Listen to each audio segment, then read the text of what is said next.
à cette conférence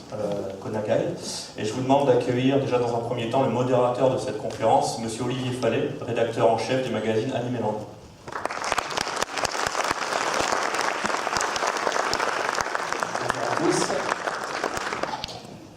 Merci d'être venu, merci d'être là. Si je vous dis « Accours vers nous, prince de l'espace », je vois qu'il y en a quelques-uns qui suivent. Nous recevons aujourd'hui un grand monsieur, un grand invité. Je suis très heureux de l'accueillir. Il a fait bouger les choses dans le manga au Japon. C'est un grand auteur. Il a touché à tous les genres et peu d'auteurs comme lui ont su aborder des genres aussi différents. Je vous demande de faire un triomphe à Monsieur Gonagai.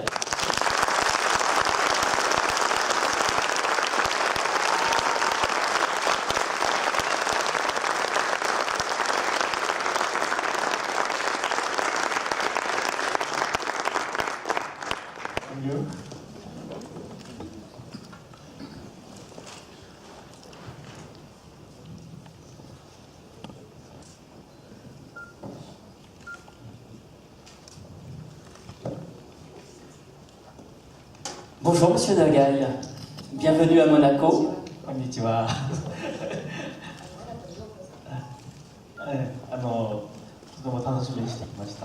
Oui, je me réjouissais beaucoup de venir ici. C'est la première fois que vous venez à Monaco? C'est la deuxième fois que je viens ici. 30年前に来ました。Je suis venu ici une fois il y a 30 ans. Pour commencer, j'aimerais qu'on revienne un petit peu sur votre carrière, qui est longue, je vous rassure, on ne va pas l'éplucher en détail parce qu'une heure ne nous suffirait pas. Je voudrais tout simplement que vous nous disiez d'abord qu'est-ce qui vous a motivé pour devenir mangaka. C'était il y a, je crois, 45 ans. 初めの質問は少しデビューの話をしたいと思いますけれども、1時間しかありませんので全てはもちろん聞けなくて少しもったいないんですけれども、とりあえず、45年前になんで漫画家になりたいと思われたんですか？というか僕が子供の時に小学校の、10歳ぐらいですか、7歳ぐらいの時に友達に自分は漫画家になるよと宣言してました。ですからそのまま、大人になってそのまま漫画家を目指しました。 Quand j'étais en 5e ou 6e primaire, j'avais déjà annoncé à mes amis que j'allais devenir mangaka. Alors en grandissant, finalement, j'ai décidé de continuer de devenir mangaka. Juste par hasard, si jamais vous aviez dû faire un autre métier, si finalement mangaka ça n'avait pas fonctionné, qu'est-ce que vous feriez aujourd'hui? もしの話なんですが、もし漫画家には成功できなければ、今日は何になってるんでしょうか？そうですね、やはり、創作することが好きなので、画家か小説家か、映画監督かそういうものになりたかったです。 Comme j'aime bien le processus de créer les choses, je serais sûrement devenu un écrivain ou un dessinateur ou un directeur de cinéma. Donc aujourd'hui, on vous connaît pour vos histoires qui mêlent fantastique, science-fiction, c'est surtout là-dedans que vous avez œuvré. Mais peu de gens savent qu'au début, vous avez commencé en faisant des mangas comiques. Est-ce que c'était le genre d'histoire que vous vouliez faire dès le départ? 現在は先生の作品は SF とか空想を混じっているストーリーとして知られていると思いますが、最初はギャグ漫画の方を描いてたんですね。それはあまり知られてないと思いますが、でギャグ漫画の方を描きたかったんですか？いや成り行きというか自分はもともと SF とかストーリー最初からやりたかったんですけども、その時の出版社の事情でギャグから始めることになりました。自分自身はギャグ漫画の勉強してなかったんですけども、ある日映画でフランス映画の「リオの男」というのチャンポール・ベルモンドの映画なんですけども、それを見た時に、無理やりギャグを作らなくても人を笑わせることができるということに気がついて、アクションだけで見せるギャグ漫画って作れないかと思って書き始めました。 Non, pas vraiment. À l'époque de Spike, j'ai eu des problèmes avec la maison de publication et c'est pour ça que c'est tombé à l'eau. Mais je m'étais simplement fait emporter par le flow Je n'ai pas vraiment fait d'études sur le comique au sein des mangas, mais une fois, lorsque j'étais à Paris, j'avais vu un film qui s'appelait L'Homme de Rio, et je me suis aperçu à ce moment-là qu'on n'était pas obligé de forcer le comique pour créer le rire. それまでの日本のギャグ漫画というのは言葉のやり取りだけで笑わせるようなものが多かったんですけども、僕のギャグ漫画はアクションを使って普通のストーリーの漫画みたいに見せながら、笑いを作るような作品だったんです。Le manga comique que j'écrivais à l'époque n'était pas comme la plupart des mangas comiques de l'époque où c'était des phrases qui me faisaient rire à la fin, mais plutôt des actions tout au long de l'histoire qui provoquaient le comique de la chose. Dès le départ, vos mangas ont subi des critiques. D'ailleurs, vous n'étiez pas le seul. Hein. Qu'est-ce qu'on vous reprochait et comment vous les aviez vécues, ces critiques? 最初の頃は先生の漫画が批評されましたが、もちろん先生だけではないんですが、特に何が非難されていましたか、そしてその批評をどうやって受け取りましたか。初めに僕が有名になったのは「ハレンチ学園」という作品だったんですけども、それまでタブーだった子供たちが異性に対する興味を持ったり恋愛感情を持ったりするのを漫画で描くことはなかったんですけど、それを、僕が、思いっきり描いてしまったので、騒ぎになりました。C'est le premier manga sur le sujet que j'avais écrit, ça s'appelait Harenji Gakuen, et il traitait d'un tabou qu'il y avait à l'époque qui concernait la curiosité envers le sexe opposé et l'histoire d'amour entre enfants qui n'était pas du tout écrite à l'époque, et c'est ce qui m'a amené dans la suite. Est-ce que finalement c'est vous qui provoquiez un petit peu, qui aviez envie d'aller dans des endroits où d'autres auteurs n'étaient pas allés? Est-ce que vous aviez conscience de cela? わざわざ先生は他の作家が扱っていないことを書いたりしたかったんです。それも本当に意識されてたんですか？そうですね。そんなにタブーだって知らなかったものですから、普通のことだと思って子供たちも異性のことがすごく好きだしね、興味があるだろうと思って、それが普通のことだと思って書いたんですけども、僕たちより親の世代の人たちはそういうのが、漫画で見せるのはいけないことだという意識が強くて、猛反対にありました。でも子供たちの応援がすごくてね、大人はもっとそういうセクシーなこととかそういうのをもっと楽しんでるのに、どうして子供がダメ出されるのかわからないみたいなことで、子供たちの応援が大きいので、いろいろマスコミやなんかに批判されたんです、バッシング受けたんですけども、負けないように頑張って書きました。Dans les faits, finalement, j'ai fini par écrire ce qui était tabou, mais pour moi c'était une chose tout à fait normale. Je m'étais mis à la place d'un enfant et je me suis dit que forcément il allait ressentir de la curiosité pour le sexe opposé. Alors évidemment, les adultes en général se sont dit pourquoi on devrait montrer ce genre de choses au travers des mangas, ça ne devrait pas être. Mais finalement, de la part des enfants, j'ai eu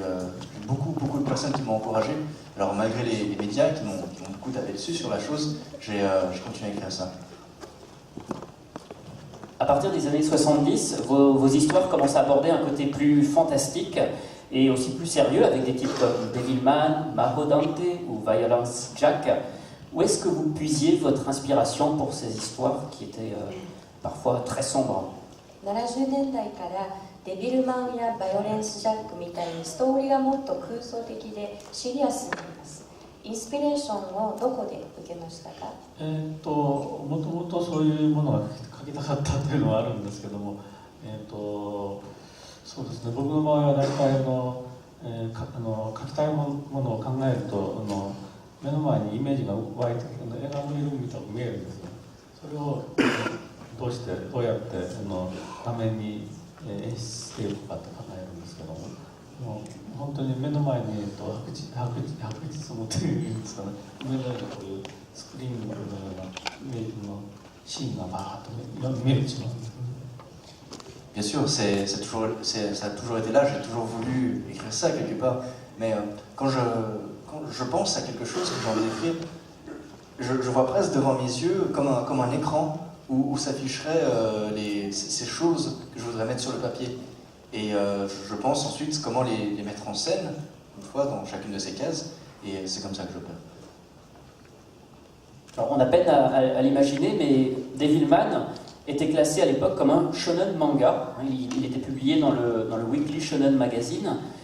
Aujourd'hui, on n'imaginerait pas qu'un tel manga soit dans un magazine shonen. Est-ce que vous avez eu le sentiment un jour d'être allé parfois trop loin dans vos histoires, notamment par rapport au public à qui elles s'adressaient? 今は少し想像しにくいんですけれども、デビルマンは当時少年漫画として分類されました。現在はそういう漫画を少年雑誌では考えられませんね、現在でしたら。で、ある日バイオレンスの使い方でちょっとやりすぎた、行き過ぎたとご自分でも思われましたか？いや、当時の少年雑誌だったんですけど、僕の書いてたそのデビルマンやバイオレンス役を書いた雑誌「少年マガジン」という雑誌は、あと少年誌だけど読者層がすごく年齢が上がっていて、大学生が読む漫画誌というような形になってたんですね。ですから今はまたその後年齢の高い層を取り込むために青年漫画誌ってできてくるんですけど、当時は青年漫画誌ができる前だったので、少年誌で年齢の高い少年マガジンだったので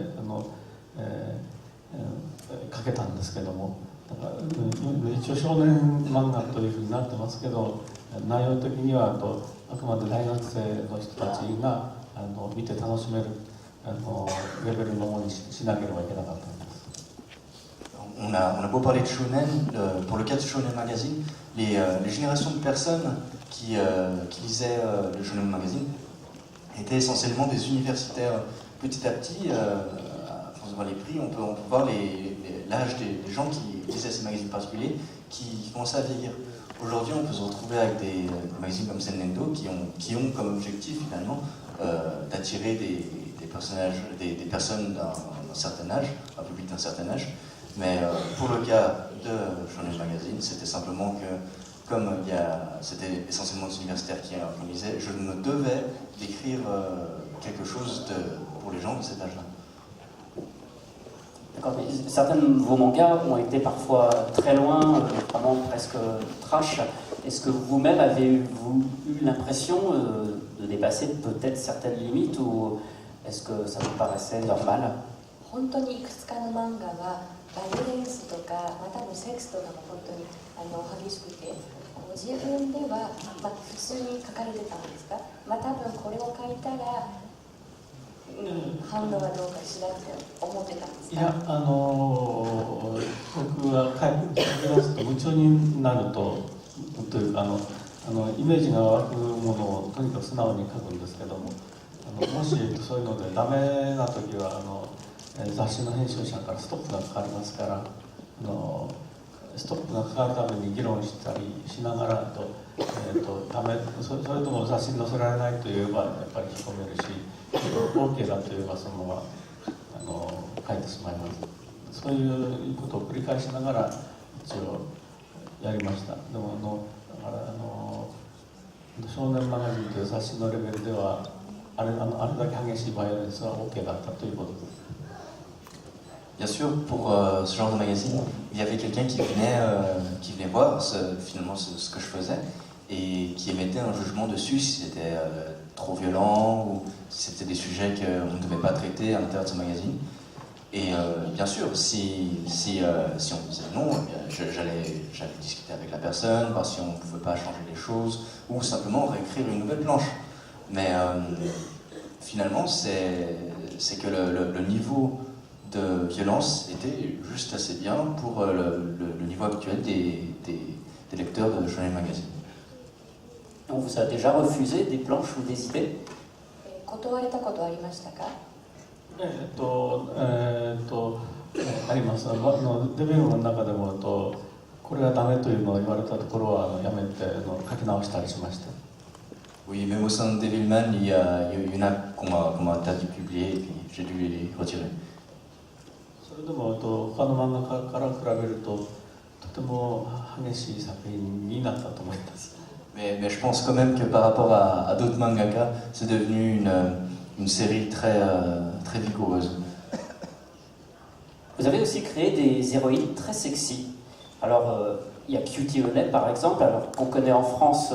le dessin animé était passé sous le nom de Chéri Miel. Il y a aussi Keiko Kamen, alors ça j'explique au public, Keiko Kamen c'est jamais passé en France, enfin le manga n'a jamais été publié. Pour vous présenter, c'est une jeune femme, une justicière, qui a juste un masque et des bottes. Et c'est tout. Voilà. Alors, la question que j'ai envie de vous poser c'est, mais qu'est-ce qui vous passe par la tête pour avoir des idées pareilles?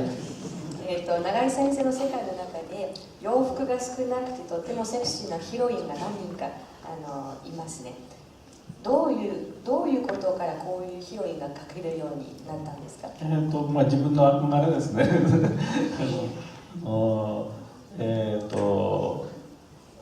僕は女性がすごい美しいと思ってるし、すごく好きなんですね。ですから絵描くときどうせ描くのは楽しいものを描きたいと思うので、自分が描いてて楽しいもの何かというとやっぱり女性の布が一番楽しいなというので、どうしても着てるものの少ないヒロインが活躍したりします。Oui, c'est simplement que j'aime beaucoup les femmes, je les trouve très belles. Et quand je me dis que j'aimerais écrire quelque chose que je trouve très amusant, bah forcément je vais arriver à finir par écrire,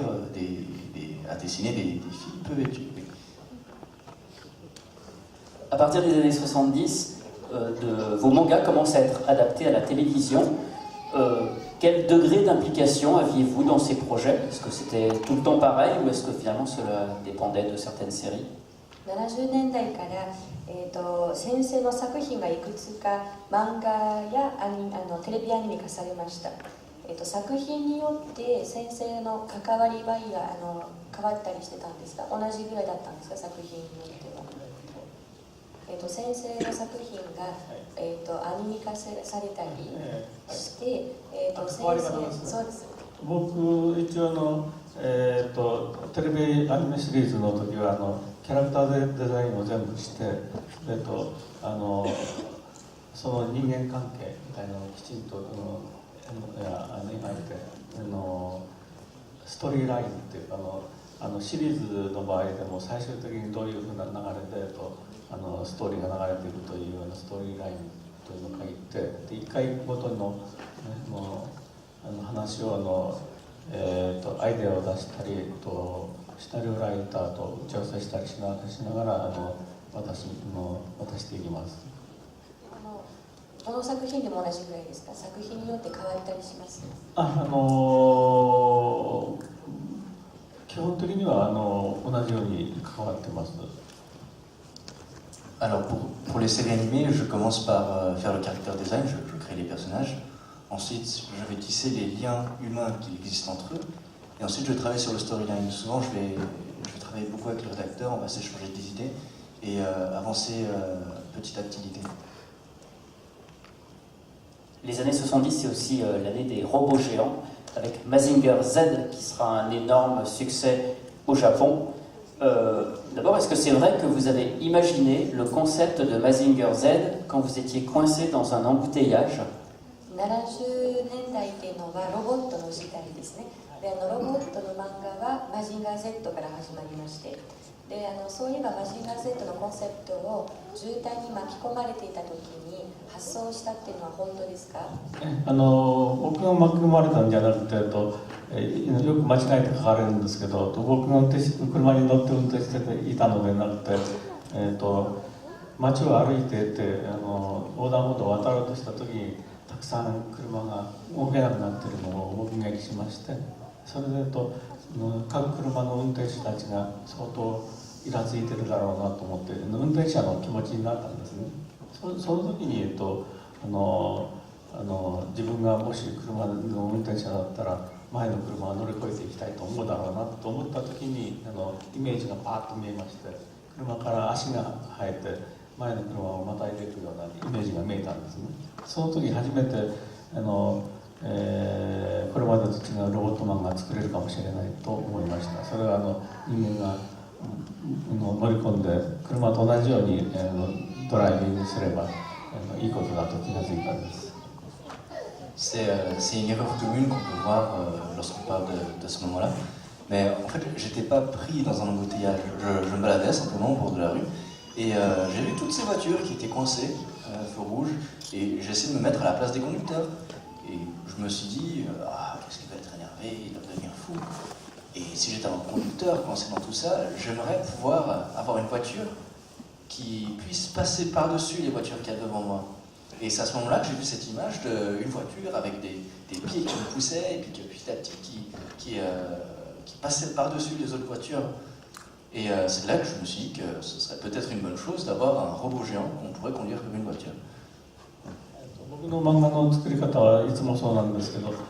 いろんな登場人物に自分の気持ちを感情移入していくんですよね。ですからある時は主人公の気持ちになったりヒロインの気持ちになったり主人公を倒す敵の気持ちになって、なったり、そういうふうに感情移入することによって自然とドラマができていくように演出していきます。ですからもし言うと僕が彼ならとかね、そういうことをすぐに考えてしまいます。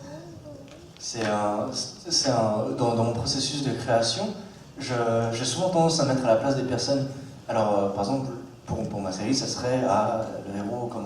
qu'est-ce qu'il penserait, comment il se sentirait à ce moment-là, et l'héroïne, qu'est-ce qu'elle penserait vis-à-vis de ça. Et c'est en rajoutant ces pièces entre elles que j'ai fini par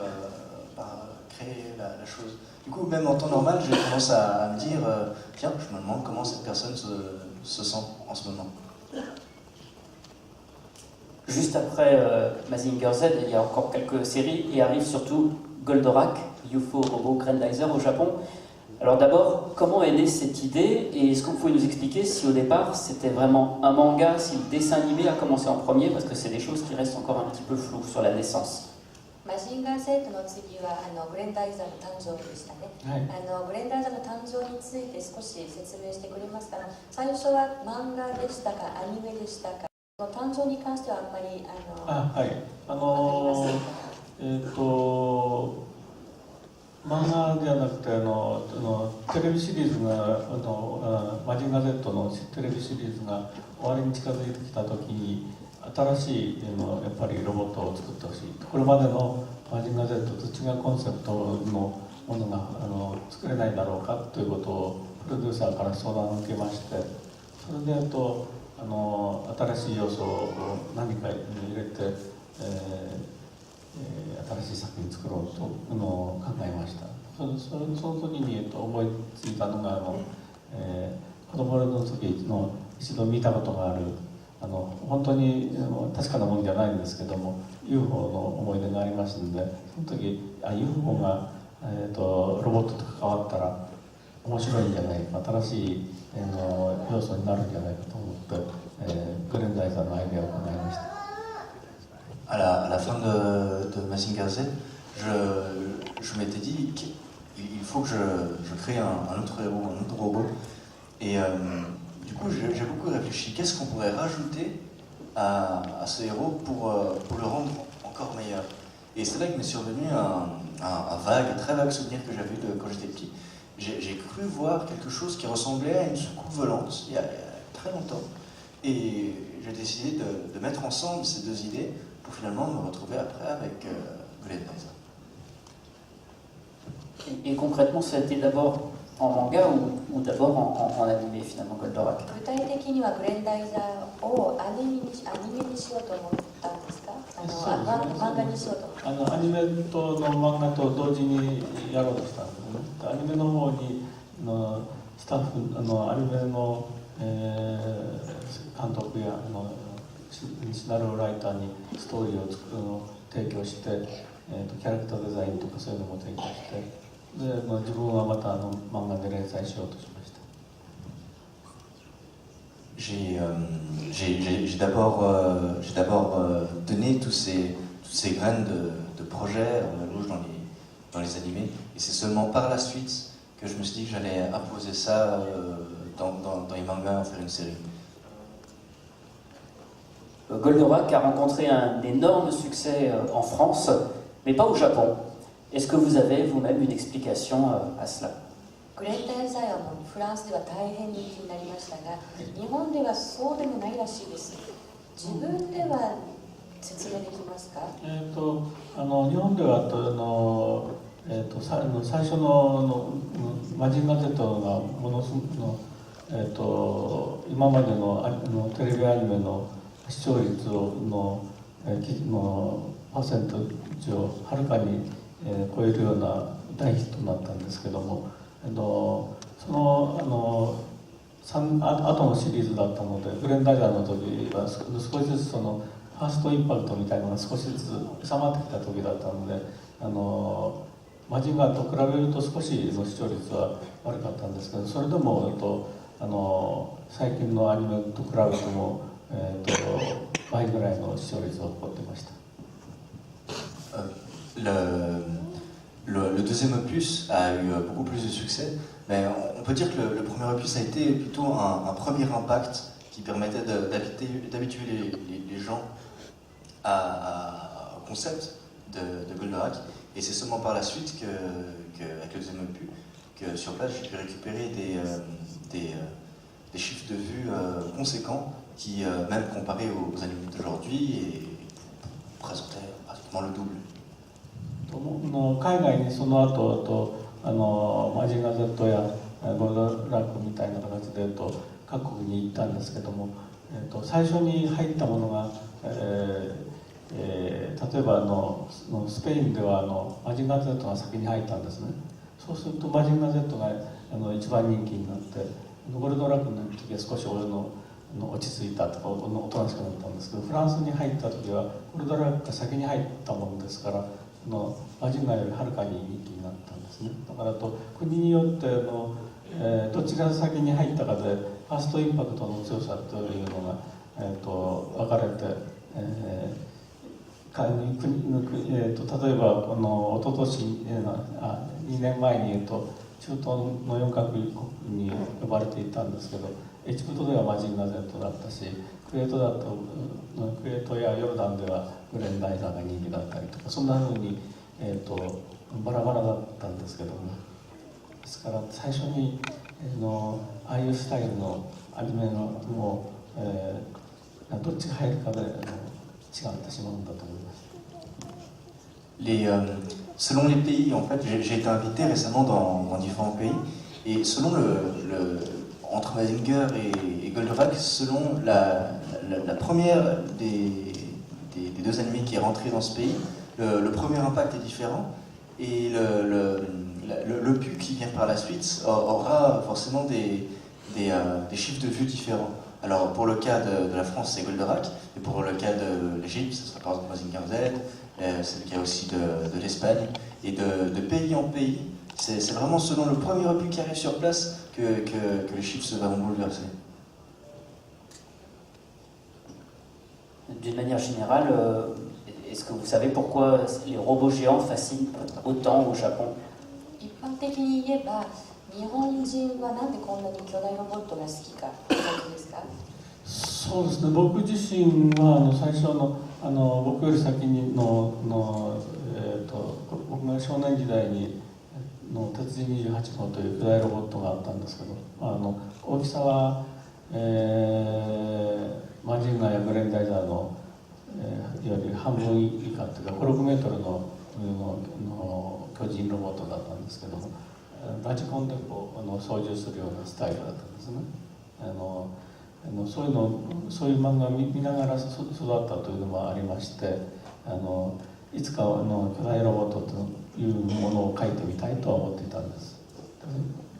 J'ai grandi en regardant essentiellement quelque chose qui s'appelle Tetsujin 28号, et c'était un robot géant qui faisait même pas la moitié de Goldorak finalement,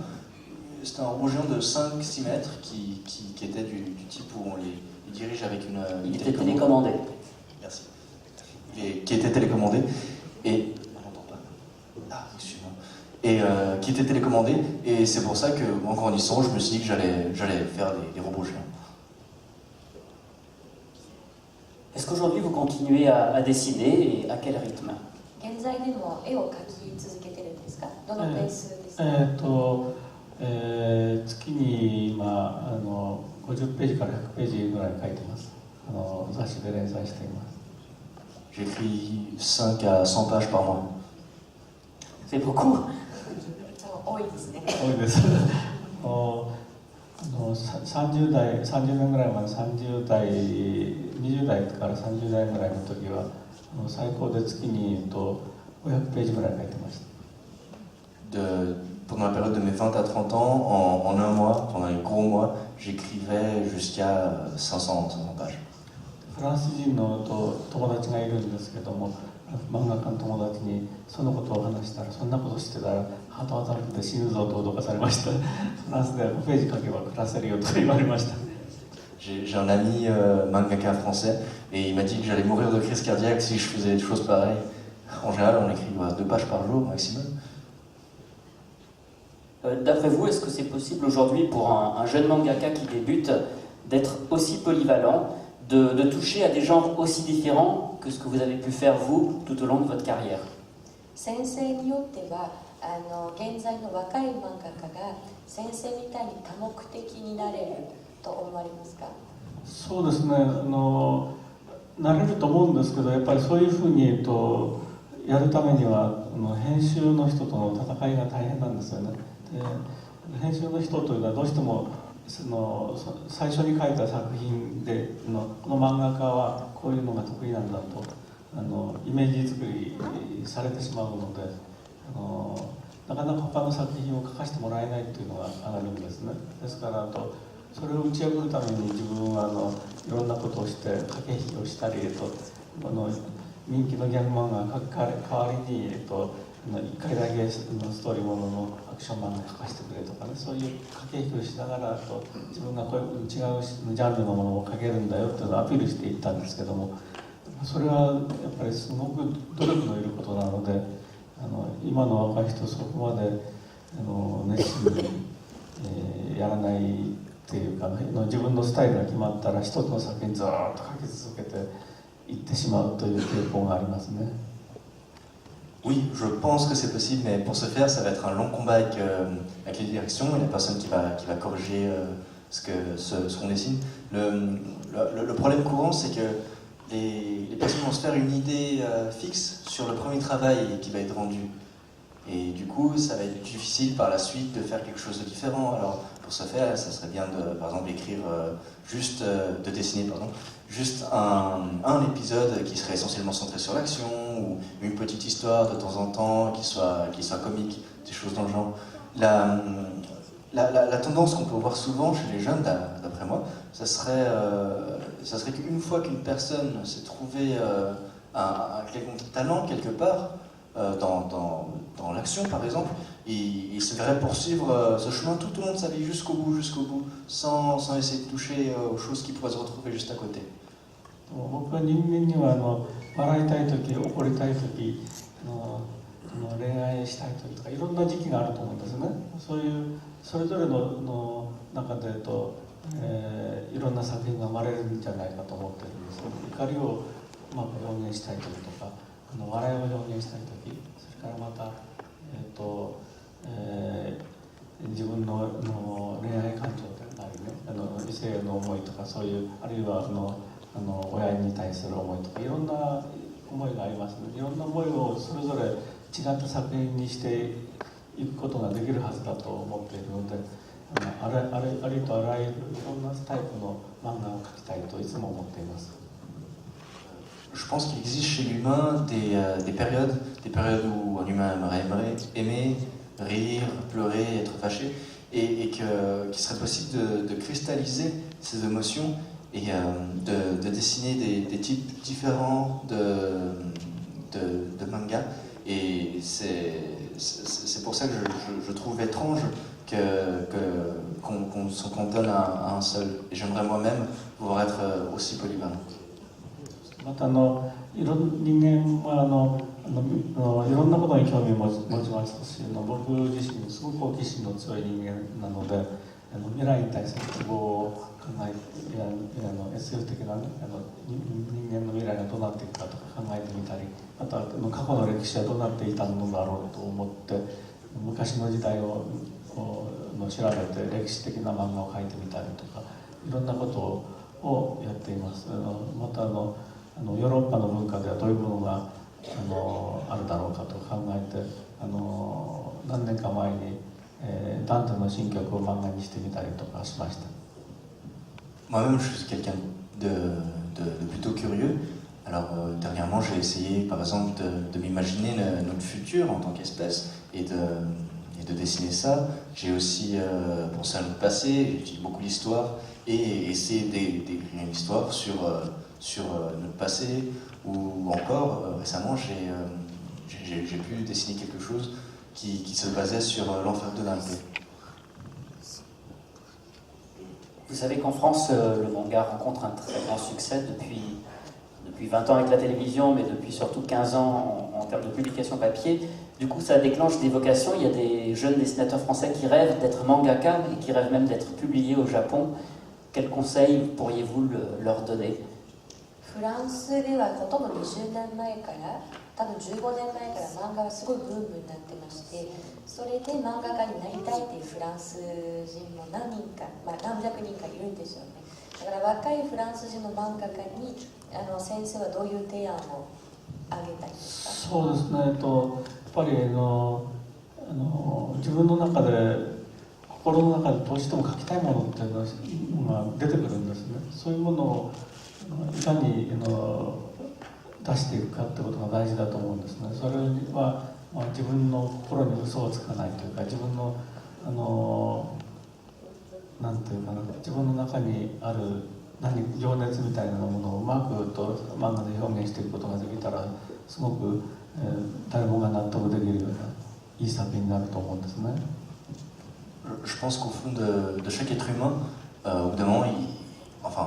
au fond de chaque écrivain, chaque dessinateur, on finira par trouver quelque chose que la personne aurait envie d'écrire ou de dessiner. Et le plus difficile serait de comment retranscrire cette passion sur le papier. Et un conseil que je pourrais donner dans ce pièce serait de ne pas se mentir à soi-même. Et si on pousse ça sans se mentir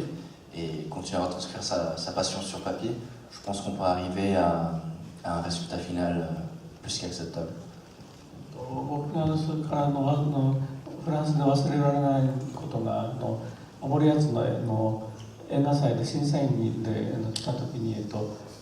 材に来てた新聞だったかテレビだったか忘れたんですけど、記者の方があなたのゴールドラックを見て初めて日本人が理解できたって言われたんですね。それはそれまでその頃の日本人ってエコノミックアニマルとか言われて経済活動しか興味のない、そういう感情もうまく表現できないし、どちらかというとコミュニケーションが大体日本人って下手なんでそういう日本人って謎だった本当に言うと謎だったんだけども、ちゃんとそのゴールドラックやなんかでの作品見て日本人にも自分たちと同じ感情とかね、熱い思いとかその正義に対する強い心とかそういうものがあるってことに気づかされたと。それでPar le passé, j'ai été invité en France en tant que juge pour une exposition de dessin. Et là, un des journalistes m'a dit qu'en regardant le Goldorak, j'ai pu comprendre les Japonais. Et à l'époque, les Japonais étaient un gros point d'interrogation pour beaucoup de personnes. On disait que c'était des animaux de l'économie et de manière générale, les Japonais ont beaucoup de mal avec la communication. Du coup, de se dire que cette personne a pu enfin se rendre compte que les Japonais, eux aussi, avaient des sentiments, eux aussi pouvaient ressentir des choses, aimer, être attirés par le sexe, la violence, toutes ces choses-là. m'a fait sentir que au-delà de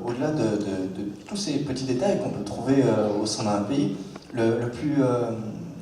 chose qu'on devrait mettre le plus en avant, qui est la plus importante pour moi, serait la culture. Et je pense que le manga en soi-même peut être un vaisseau efficace pour faire passer cette culture d'humain à humain et pas de pays à un autre pays. ですからフランスで漫画を描こうという方もやっぱり自分の、思いをとか持っていることを思う存分描くことによって描くことによって国境を越えて世界に愛される作品が生まれるんじゃないかと思います。Et comme je l'ai dit un peu plus tôt, même les personnes qui sont en France et qui dessinent des mangas, s'ils arriveraient efficacement à mettre leur passion sur papier, une œuvre qui serait aimée des gens du monde entier, sans limite de pays, pourrait voir le jour. Nombre de vos œuvres continuent aujourd'hui d'exister encore au Japon, mais à travers d'autres dessinateurs qui se les approprient. Alors évidemment avec votre accord, avec votre autorisation. J'ai relevé alors ces dernières années Devil Manji, Shin Mazinga, Mahodan versus Getaro Roger. Enfin, il y a plein de projets comme ça qui sortent. Comment est-ce que vous les choisissez? 現在は先生の作品が別の作家を通してもちろん先生の許可を得てまだ続けているんですね。シン・マジンガみたいに。だから先生はこういう計画をどうやって選ぶんですか？というかプロの漫画家の若い方が僕の影響を受けて漫画家になった人がすごく多くて、どうしても僕の作品のキャラクターを使った漫画を作りたいという自分から申し込んでくるんですね。それで普通だったら自分の作品が違った人の手にかかるのを大体の漫画家さんは嫌がるんですけども、僕の場合は自分の影響を受けて漫画家になった人たちなんだったらやっぱり書いてみたいだろうと思うからどうぞやっていいですよと許可してしまうんですけども。Il y a beaucoup de jeunes mangaka qui sont devenus mangaka à cause ou grâce à mon influence. Et quand je me mets à leur place, je me dis forcément, ils voudraient sûrement utiliser ces personnages des œuvres que j'ai créées auparavant. Alors finalement, j'arrive pas à résister et finalement je leur dis, allez-y, vous pouvez y aller. 僕自身も子供の時手塚治虫先生という人の作品に影響を受けてましたので、今手塚先生もう亡くなられてしまったんですけども、20年以上前にその作品の中で「ドロロ」という作品があるんですけども、その妖怪退治物なんですけども、それと僕の妖怪退治物のエンマ君というのがあるので、それ2つを組み合わせて作品を手塚さんのプラスうまい子という形で連載してます。Moi-même, j'ai beaucoup reçu l'influence de M. Tezuka Osamu, grand mangaka qui est mort il y a une vingtaine d'années. Et une de ses œuvres était Dororo, qui est un manga de chasse de yokai finalement. Et j'ai créé une œuvre qui parle aussi de chasse de yokai qui s'appelle Dororo Emmakun. Malheureusement, elle n'est pas sortie en français, si je me souviens bien. Non. Et j'ai dernièrement créé une sorte de fusion entre ces deux choses et ils sont sortis ici en France et je vous recommande de les regarder. Mais concrètement, vous discutez avec eux, vous leur dites par exemple, ah non, Devilman il ne pourrait jamais faire ça, ou alors vous leur laissez une liberté totale. 具体的にはその若い漫画家といろいろ相談して「デビルマンこんなことできないよ」って提案したりするか、もう全く自由にさせるんですか？自由にさせてます。何を書いてもいいよ。Oui, je laisse complètement libre. Je leur dis écrivez ce que vous voulez. Ces 10 dernières années, il y a eu aussi de nombreuses adaptations récentes de vos œuvres à la télévision, au cinéma.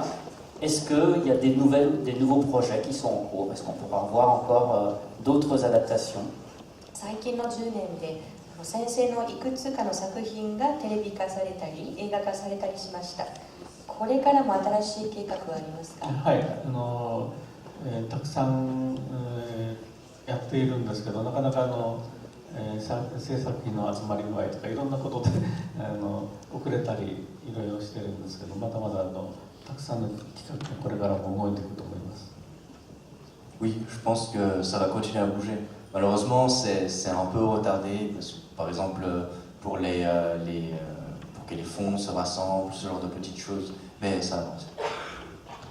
Vous aviez parlé il y a quelques années aussi d'un projet d'une nouvelle série de Goldorak. Est-ce que c'est quelque chose qui est toujours d'actualité? 数年前に新しい、ゴールドラックのシリーズの話をされてたんですが、まだある話ですか？やろうとしたんですけど、その時条件がなかなか整わなくてパイロットフィルムの一部を作ったところでストップしてしまったんですけども、なんとかまた、作りたいと思っています。Oui, malheureusement, dans la dernière ça s'est arrêté à un moment où je n'étais pas complètement satisfait, alors j'aimerais bien continuer sur une autre. Et pour finir, quelle est votre actualité? Vous avez dit que vous continuez de dessiner, c'est vraiment la seule chose que vous souhaitez faire aujourd'hui? 最後の質問として、先生の今頃はどういう感じですか？まだ絵を描き続けてどういうことをしたいんですか？そうですね、僕はとにかく好きなんですね、幕のですから僕自身今67歳になったんですけども、まだ自分ではそんなに年を取ったと思ってないし、体力的にも若い人に負けないので、まだまだ描けるんじゃないかなと思って漫画家を続けるのと、アニメーションやなんかのプランニングやなんかをどんどん作っていきたいと考えています。C'est que j'ai beau avoir 67 ans, j'aime toujours le manga et je pense que même physiquement, j'ai rien à perdre envers les jeunes. Je peux totalement les tenir face à eux et j'aimerais continuer et je continue à faire des plans et à dessiner, écrire. Merci beaucoup et continuez alors à nous proposer encore de belles histoires qui nous transportent et qui nous émerveillent. これからもいい話をたくさん作って感動させてください。ありがとうございます。Merci beaucoup. Merci Monsieur Nagai.